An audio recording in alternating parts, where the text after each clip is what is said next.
Hey everybody, and welcome to my N5 series on the Dirty Wave M8, where I cover a topic in about 5 minutes. Oliver Green writes in and asks how you can split tracks on the Dirty Wave M8 so you can have some of them processed on the Sp404 Mark II for some performance effects, and how you could send the other to the other channels directly to your mixer. He does mention the left and right trick, which I will explain, but he already understands that, and I'm gonna have to go into the sometimes life gives you lemons and you have to figure out how to make your own lemonade. But effectively, what the problem is that the Dirty Wave M8 can only send audio out either your stereo output jack, or you can send one, and that's just a mix of everything, or you can send a single track or a mix of everything out your USB-C.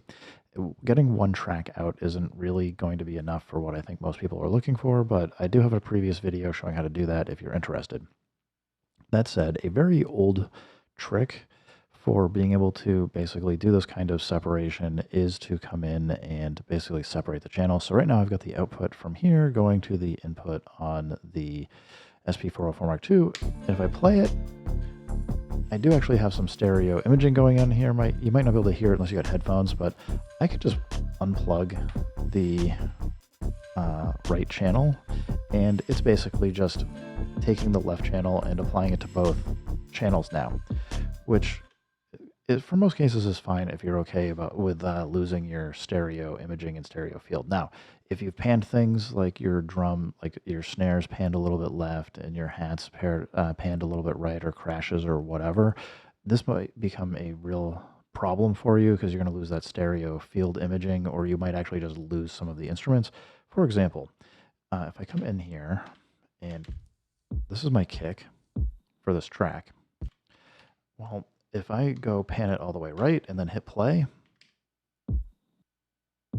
you can hear some of it is playing. And the question you might say is, why is some of this playing? Well, I've actually got two kick instruments. I've just panned instrument 01 kick to the right, and that's made it disappear. But if I pan it all the way left, you can now hear it. So this is just trying to show you, like, you can pan things left and right, and basically where I just disconnected this, I can go connect this into another effect unit or directly into the mixer or whatever else, and this would allow me to, per track, or in the case of the Dirty Wave M8, per instrument, I could come in and control which ones are going left and right. That's totally fine. I would actually, this is where I'm going to move, though, into the when life gives you lemons, consider making lemonade. You've got two samplers. Let's be honest. Like, if you're really just trying to use the Sp404 Mark II as an effect box and not allowing it to kind of do some of that sample work, I mean, personally, what I would consider doing is have the M8 be playing whatever you'd like it to play that's interesting and that you still want to have effects going on it.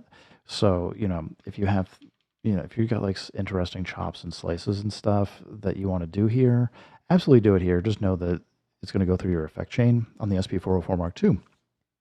That said, we still have, if I go create like a brand new instrument here, we'll go like make an A0. I can, and this is where I think you should probably just at least think about it, is come in and just make a MIDI out, send it to MIDI. I've got the MIDI already from here connected in, going over, and just start thinking about using some of the instruments here, because you can do all kinds of routing on the Sp404 Mark II, but still have the M8 be your sequencer. I can understand a very rational reason to not do this is you're now tying the M8 to the Sp404 Mark II in a way that is going to make it that when you play your track, it now has to be tied to your Sp404 Mark II.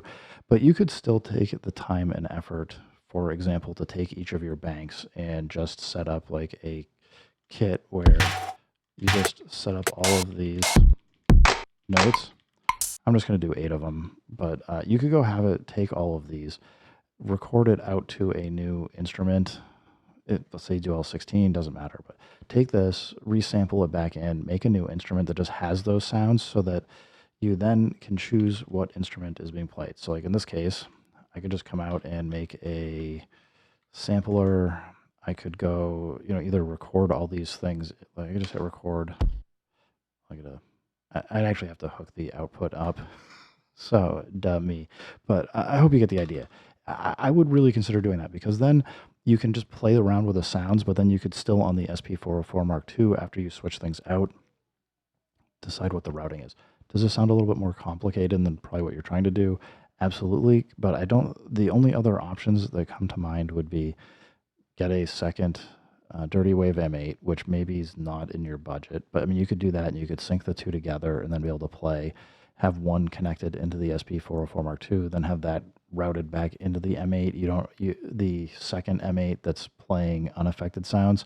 I mean, you can do that. It's not a big deal. It allows you to get an audio chain and not have to introduce a mixer still. But yeah, beyond that, the problem we just have is we can only get one track out of the MIDI, and both of these are USB MIDI devices. Neither of them is a USB MIDI host. So if you really want to do like all kinds of crazy routing, you're gonna need to introduce a computer, iPad, or something else that's going to allow you to do that. Then add a mixer, and it's just gonna get you into a lot of routing problems. I think so. Whereas I think you could, if you haven't thought about it or you're just kind of on the fence, I think you can use your MIDI out into the SP404 Mark II and offload a lot of that performance based playing things still to the SP404 Mark II, still let the sequencer on the Dirty Wave M8 do a lot of the work and have a fun performance. So anyway, I hope that helps you out. Oliver Green, everybody else, thanks for stopping by. Keep making music, keep having fun. Remember, if it sounds good, it is good. And peace.